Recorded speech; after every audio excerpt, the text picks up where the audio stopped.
Hey, doing YouTube? Matt with Best Beer Reviews, back with yet another review, and it is Dogfish Head Anniversary Ale. I guess you'd say this is their anniversary ale. It doesn't say anniversary on it, but it is their higher math, which is their 20th anniversary beer, and it is classified as a strong ale brewed with cherries, I believe. Really excited to give it a whirl. Not the biggest champion of Dogfish Head beers, I will say that. What I like from them, I like. What I do not like quite a bit.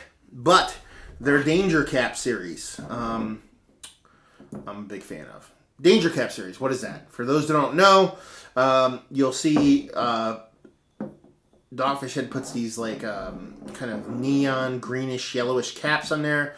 The kind of warning sign, Dogfish Head warning sign on there. Basically, I believe it's 15%. Anything over 15% alcohol by volume, they put these on there. Why? Not because you know that it's high in ABV. It's because a couple of their bottles look very similar, so they put the caps on these to differentiate between this and smaller bottles, so people weren't like taking bottles and putting them in 6-packs and stealing beer. Anyway. I'm really excited to give it a whirl because I do like the series. Like I said, I would say, for the sake of conversation, I would say, just off the top of my head, I'd say if Dogfish Head makes 80 beers, or 100 beers, I probably like about 20 to 25 of them.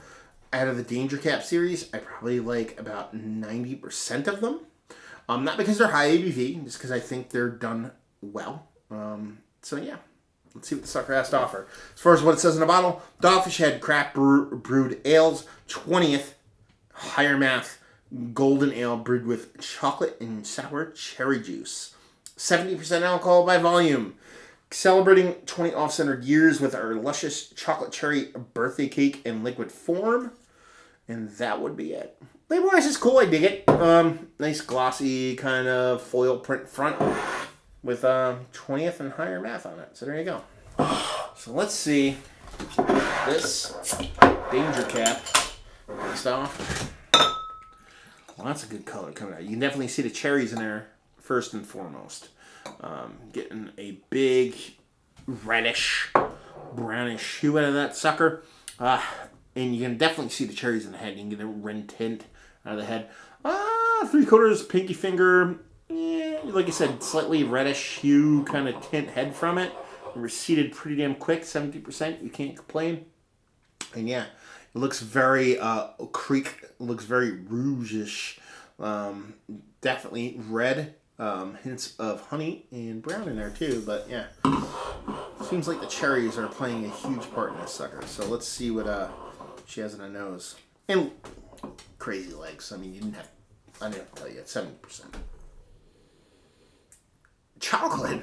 You get a decent amount of powdered chocolate out of this sucker. Not really getting any tartness from that cherry. I'm getting like a really nice powdered cordial cherry. Let's put it that way. I am getting cherry, but imagine if you like dehydrated a cordial cherry. And you had like a chocolate powder with kind of dehydrated kind of cherryness in it. That's kind of the vibe I'm getting out of here. That's a really cool fucking nose. Yeah, so it's like dehydrated cordial cherry in the nose. Zero booze whatsoever, which kind of scares the living fuck out of me, to be perfectly honest with you. Because you're giving me a 17% beer that has zero booze on the nose. That's kind of, I hope that would be illegal, because you shouldn't do that if that's possible. So if this drinks like it's 5%, then this should be fucking heroin. Or classified a Class 8 drug. Anyway, so yeah, I mean, does it look like, what do they classify it as? As a golden ale? No. Does it look like a golden ale with chocolate and cherries in it? Yes. Does it smell like a golden ale with chocolate and cherries in it? Absolutely. Not necessarily golden ale, but definitely chocolate and cherries. So, let's dive in and see what it tastes like. Cheers.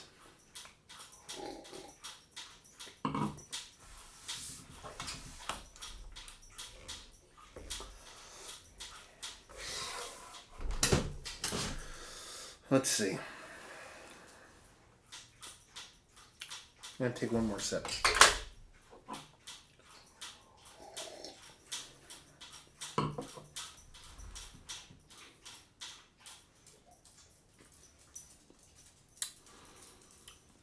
This might be the most dangerous beer in the history of mankind.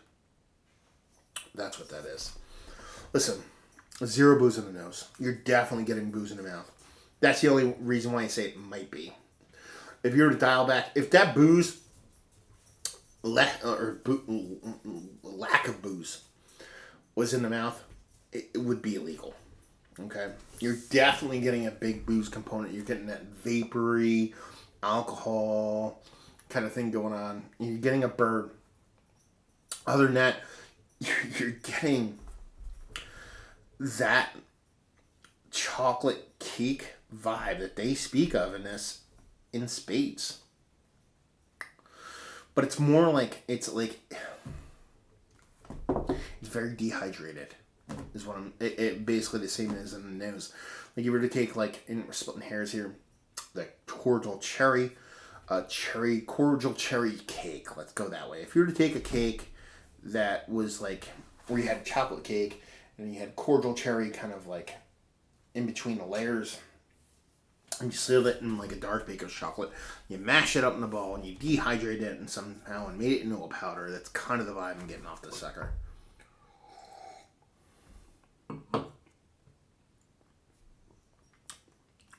Yeah. It's boozy. 17%. Again, not a fault of theirs at 17%. But you definitely get that kind of cherry cordial. I keep saying dehydrated because it needs to be said. Because it's not that kind of gooey, jammy sweetness. It's very powdery. It's very dry, even though it's a liquid form. I like it a lot. Because it's interesting as fuck. And this is where, like, the whole danger cap thing is. I don't think it's so much the ABV. Again, high ABV beers, it's a little bit... And Mika agrees, because Mika always agrees the high ABV shit. It's a little bit easier to kind of cultivate flavors from that. But I think they do a real interesting job with it. And that's why I like it. It's not so much that I like the booziness. It's the flavors they deliver with it. So yeah, super interesting beer. What would I classify it as?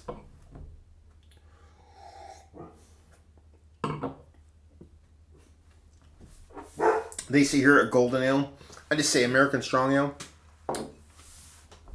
For the sake of style, but style-wise, it's its own thing.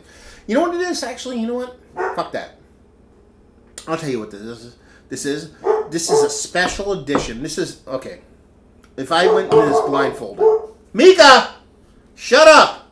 I'm on the camera here. God damn it. She's enthusiastic about that stuff. Mika. Anyway. What I would classify this as. If I had this and I never had it before and you blindfolded me on this and said, what is this? This to me tastes like a special edition Santa Claus. It has that huge fruitiness. I get a lot of like plumminess from a Santa Claus, and this is kind of like a plumminess with more of a cherry plumminess kind of going on in it. And then you get that kind of chocolate in there. It tastes like a very a seasonal or a one-off kind of unique special edition Santa Claus. Is kind of what I'm getting off of this. And I'm a big fan of Santa Claus as far as the style goes. So yeah, let's go to cut to that whole fucking chase. If you like what we like this, if you like Santa Claus, and you want to kick it up a notch, which is fucking retarded, because it's fucking Santa Claus already. It's already one of the fucking, what I classify as roofie and a fucking glass beers. Absolutely delicious. If you like Santa Claus, but you said, I wish Santa Claus was bigger and bolder and better, then you definitely love this, because it was like, it's almost like a blended and or bigger version of that. Price point wise, it kind of sucks. It's like 20, actually no, it's like 40 and change for a 4-pack, which kind of sucks, but it is their Danger Cap series, so it's to be expected. Availability, I've seen it in my area, but I haven't seen it anywhere else, so take that with a grain of salt, and just say, is it one of the cooler beers I've had as of late? Yes, because the more I drink it, the more I'm fucking into it. I mean, I wish it was lower in ABV.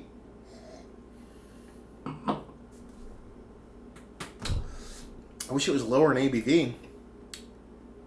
At the same time, that brightness, that impact that chocolate and cherry in there. It just fucking works for me. So yeah, do I like it? Yeah. Do I like it a lot? Yeah. Would I buy it again? Yeah. Even at its fucking $11 price point a bottle, I would buy it again. Actually, let me rephrase that. Will I buy it again? Yes, I'm definitely going to buy some because this is going to be a really fucking fun beer to fucking age. Because I have no idea what's going to happen with this thing. I don't know if that chocolate's going to fall out, that cherry's going to fall out. I don't know what's going to happen. The booze is big enough to where it's going to turn into something totally different. So this beer is a fun one to fucking grab a hold of.